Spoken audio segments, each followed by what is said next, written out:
Imagine a young man named Arif.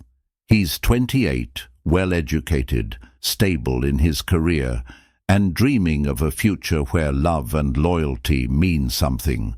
Like many others, he's been conditioned from childhood to believe that marriage is the ultimate goal, that to be a complete man you must find a good woman, settle down, have children, and provide. This belief is deeply ingrained, not just in his mind, but in the structure of society itself. His friends, his family, even the media around him, all echo this one message: you're not complete until you get married. But Arif, like many men today, is beginning to feel a strange dissonance. The more he observes the world around him, the more he questions the dream he's been sold. He sees friends who were once full of life, now drained, beaten down by the emotional and financial weight of unhappy marriages. He watches as some of them lose everything in a divorce, not just money or property, but their self-respect, their mental peace, access to their children, and in some cases, their will to live. Let's not romanticize it. Marriage today is not what it once was.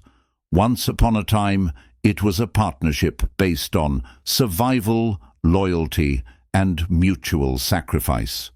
But in the modern world, marriage has transformed into a high-risk, low-reward contract, especially for men. The legal system in many countries is overwhelmingly tilted in favor of women.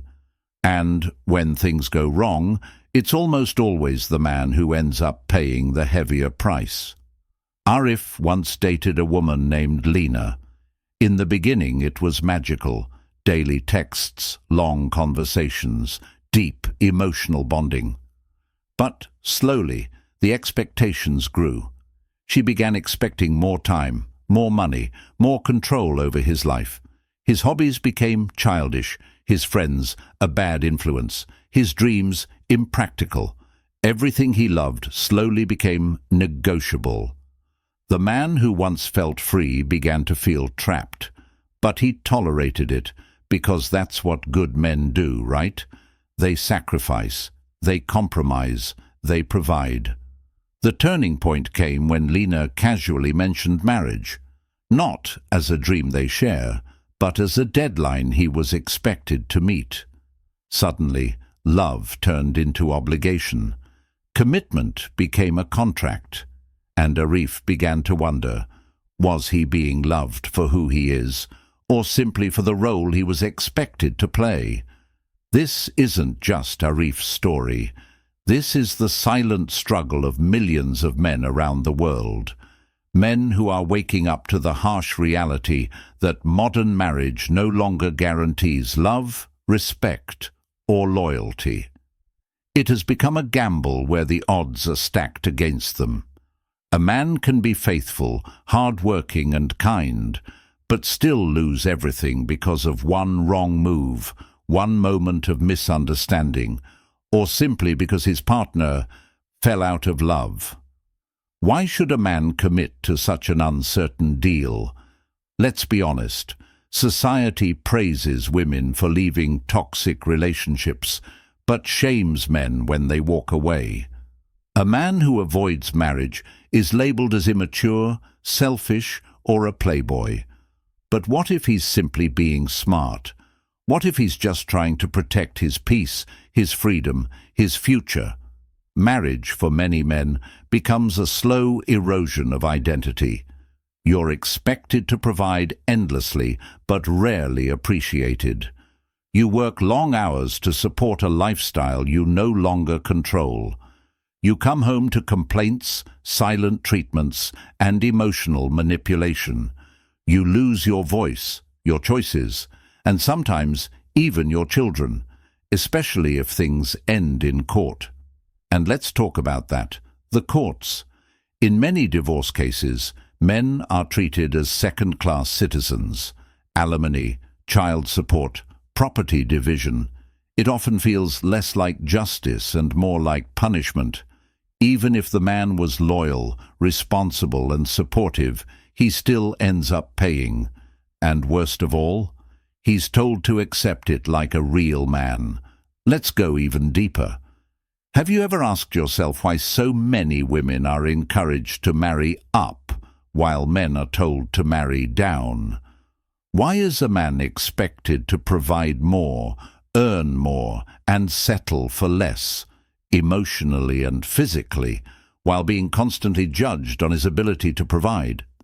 It's because marriage has subtly become a transaction, and in most cases, the man is the one paying the price, financially, emotionally, and spiritually. Arif realized something powerful. He didn't need marriage to prove his worth. He didn't need to sign a contract to be a loving partner. He didn't need to risk his future for someone else's approval. Instead, he chose freedom. He chose growth. He chose to build a life on his own terms, where love is a choice, not a demand, where his peace isn't at the mercy of someone else's emotions. This isn't to say that all women are bad or that love isn't real. Of course, there are good women out there, loyal, supportive and genuine. But here's the harsh truth. You don't need marriage to find them. Love doesn't require legal validation. Respect doesn't require a ring. Commitment doesn't need a contract. In fact, when two people truly love each other, they don't need the law to bind them.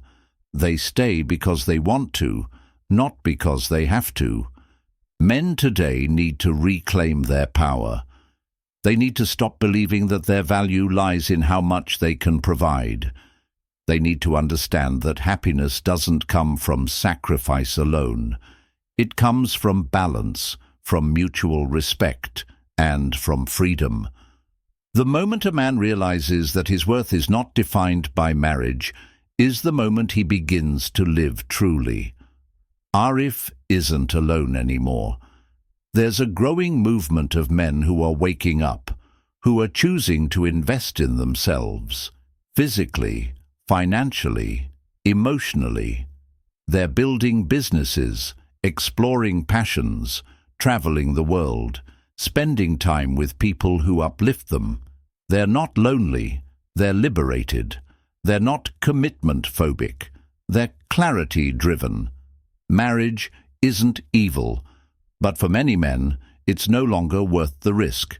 Until the system changes, until the respect is mutual, until love is based on true partnership rather than performance, it's better to walk away, to love freely, to grow individually, and to never forget that your peace, your power, and your purpose come first.